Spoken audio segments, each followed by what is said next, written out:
Welcome to a video tutorial for Haze Islands. This game is currently entered into the 2016 two-player print and play contest. Thanks for the support you have been giving this game. I'm really excited to show it to you today. Today we're going to run through a two-player game of Haze Islands. So let's get started. The setting is a pirate theme game. As all pirates, they're trying to get infamy by completing several adventures and being the most renowned pirate of all the seas. However, this game comes with some kind of built-in tension in the form of a monster called the Doom, which follows you around the board trying to kill you off. So in this game you're trying to complete adventures and you're going to sail around islands here. This is the map deck, and complete adventures. Essentially, that's it. Let me explain a little bit about the components. Essentially, there are two kinds of components: adventure cards and map cards, and they're used in several different ways. It has to be said that there are three kinds of map cards. There are regular map cards with the picture of an island on there. There are dead end cards which do not feature an island. This is pretty much open sea. And finally there are cursed cards which have 4 skulls on each corner. We'll get to how those play out later. The other kind of cards that come in the game are the Doom cards, which I reprinted to fit the newer edition. These are double-sided and represent the Doom's health. And the other kind of cards are player aid cards and round summary cards. There are 3 of these. Just to let you know, Haze Islands is a 1 to 3 free print and play game. It takes about 20 to 60 minutes, so let's crack on. The things you can do with the cards are pretty varied. First of all, the map cards will become your hand. These represent the resources that you are carrying on board your ship. The cubes represent the crew on board your ship. We'll talk about those more later. The map cards also represent locations. In combination with an adventure card, they create a location. That is to say that in this island you can complete this mission. Also, in this island you can acquire this resource in 2 ways. One, by deploying a pirate there, and the second is by stealing this resource from the deck. The other thing you can do is you can draw 2 cards, of which you would keep one of and discard the other. If this number were 3, you would draw 3 cards, keep one of them and discard the other. And another use of the cards is to do a skill check, essentially. As you can see, there's 1 skull on one of the corners of this card. Other than the curse cards, this is the case for all map cards. What you would do is you would draw a card from your deck. You would either spin it around or randomly choose a corner, then reveal the corner on the other side. Oh dear. If the skull is drawn, you are unsuccessful. There are several actions which require this kind of skill check. This would be a successful skill check. This one, unsuccessful. Pretty much that's how it goes. So that's another use for the cards. As you collect completed adventure cards, they will show the icons in the top left of the card, whether they are adventures that cost 2 icons or 1 icon. You would stack these cards and these would keep score. This player, if I add a Doom card, it also works in the same way. This player now has a score of 1, 2, 3, 4, 5, 6, 7, 8, 9, 10 points. Okay.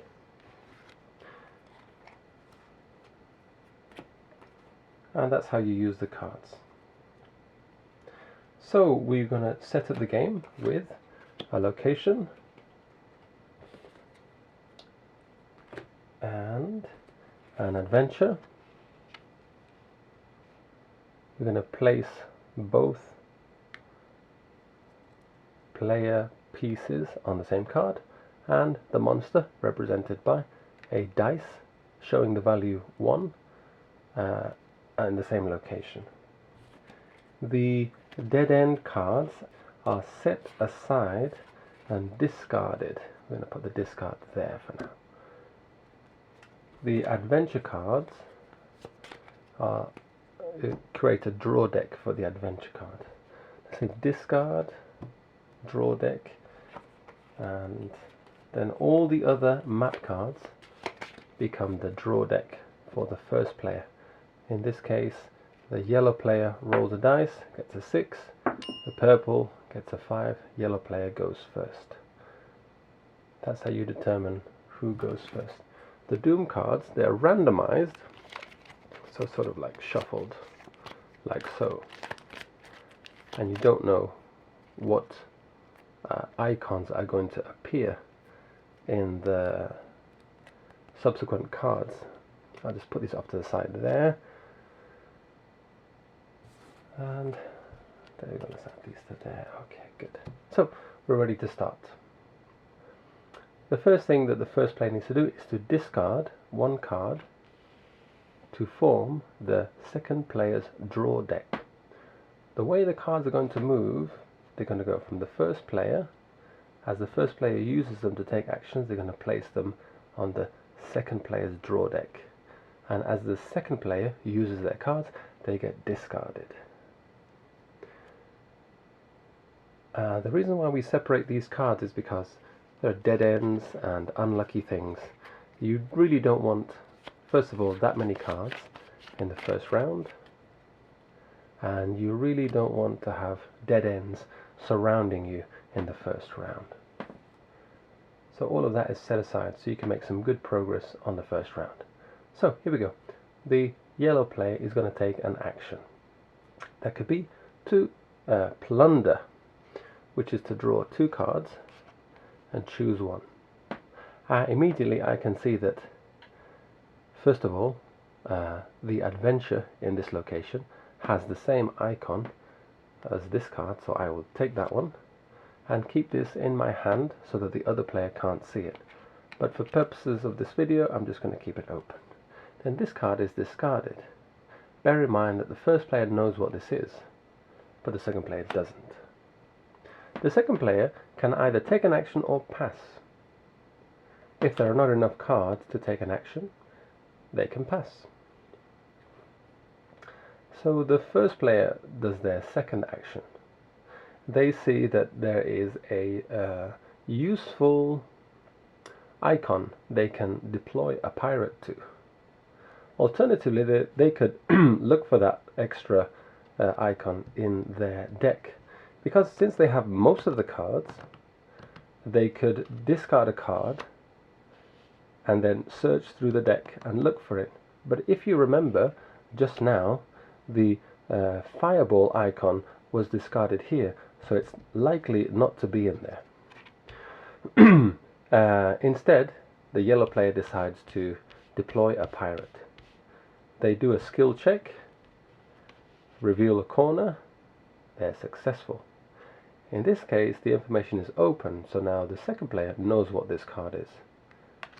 They deploy a pirate. The second player decides to let's say they decide to plunder. Again, they look at 2 cards. There's the other one, and they get to say, well, I could always use this to defeat the Doom, because these particular icons, the fireballs, also the hurricanes and the whirlpools, they all count towards resolving the Doom cards over there. So they're always useful. So they'll take this one and place it, keep it in their hand, and this extra card gets discarded on the discard pile. And so it's the first place turn. They decide to create a location. Oh, this is interesting. So here we go. They create a location. It's Ice Islands, and they add an adventure to that. Again, harpoons and also crew. That's what's required in this. Just to bear in mind, this is important. The second part of the card will become important if the round ends and this adventure has not been resolved yet. So let's try and play through this quickly. So now it's the second player's turn. They only have 1 card, so decide just to hold off and pass. The first player sees the value in having in this icon, so they move. To move, you count the number of diamonds between the cards. As you can see here, there's only 1 diamond. Just to make an example, if I were to place a card here, it would show 2 diamonds. But since there's only 1, they just simply discard a card, not knowing what it is, and they move to that location. Remember that scouting and sailing are 2 separate actions. So the first player decides to search again, plunder. They find neither of these seem very appealing at the moment, because they're not on any of the adventures, either here or here. So they decide to take the map, because they remember that underneath this card there's a map adventure to be had. They discard the other card over there. The second player has nothing in their deck. It's now the first player's turn. They decide to place a pirate on this icon. Essentially what that means is the pirate has gone out of their way to go to the island on a little rowing boat to acquire this resource. Unfortunately, due to bad weather or vicious mermaids, they failed in completing their mission and returned empty-handed. This information is now known for the second player, and they might very well choose to get that on the next turn. And the second player only has 1 card, so they decide to pass. The first player tries again, chooses a corner, this time succeeds, places another octopus card on there, and the yellow player gets to place a token there. So the second player knows that there are 2 octopus cards here, which is one of the icons they require there, so they will definitely search, plunder and keep one of these cards. It doesn't matter which. Okay, so they keep this one and discard the other. Their hand is full, they have 3 cards. Should they acquire any more, they will have to discard down to 3. Okay, first player's turn. They're going to plunder. Looking at the number there, they're going to draw 3 cards. They're looking for maybe this particular icon, which is Hurricane. The other icons are any of the 3 spell icons. Okay, so they look for 3 cards and they find, that's good. This is the crew which they will need to complete this adventure. They already have the harpoons. Out of these 3 cards, they need to choose one. They'll choose this one. Discard the other 2 face down. Then it's the second player's turn. They decide to explore, scout a location. So what you do is you decide in which direction you want to travel. We've set it up so this is the only place you can go at the moment. Alas, there's 3 icons, 3 diamonds between this location and that one, making it quite a journey. We add an adventure to this. You can see that later on this will be relevant, but right now this is the adventure that needs to be accomplished. Okay, let's see. It's now the first player's turn. They're going to try to complete the adventure and their current location. They rotate, they do a skill check, they are successful, they reveal this card importantly, and they place that there, and they also pay the 2 cards that cost to acquire this adventure. Although the board is pretty tight, I'm just going to put it there. This becomes their captain's log, in which they keep all the adventures they completed. Now the second player knows that here there's a harpoon which they need to complete this mission, so they will plunder first for 2 cards, choose the harpoon which they need, discard this card, and then discard one of the following cards. And I think it's going to be, it's a difficult choice. They're going to discard this one. Okay. The first player decides to return by spending 1 card. So the second player decides to complete the mission because now they have the octopus and the harpoons in their hand. They do a skill check. Success. Very good. They succeeded. They discard this card. They pay their octopus and the harpoons and acquire an adventure which goes into their adventure space, the captain's log. Great. It's now the first player's turn. They're going to search for 2 cards. Oh wait, the doom is almost about to move. As the round ends, you want to be careful not to end in the same location as the doom. The doom, before it moves, increases by 1, then moves. So it's better for the first player to move 3 spaces out of the way. And that concludes their turn. The second player is going to do the same and move 3 spaces in that direction, discarding 3 cards. And since they still have cards, they're going to search, and they find a very useful hurricane, which is what's required for one of the doom cards, so they keep that one and discard the other one. And that concludes the round.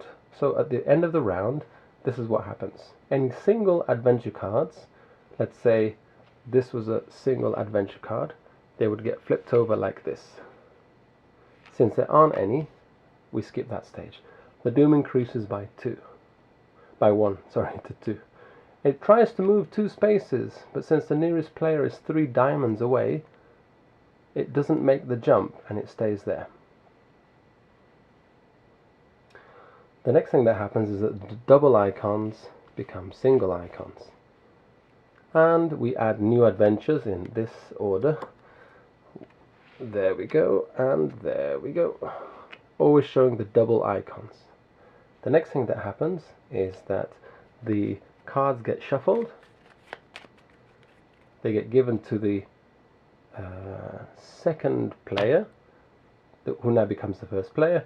They discard 1 card for the first player to draw from. So this is now the first player's draw deck, and this is the second player's draw deck. And you continue this for 6 rounds.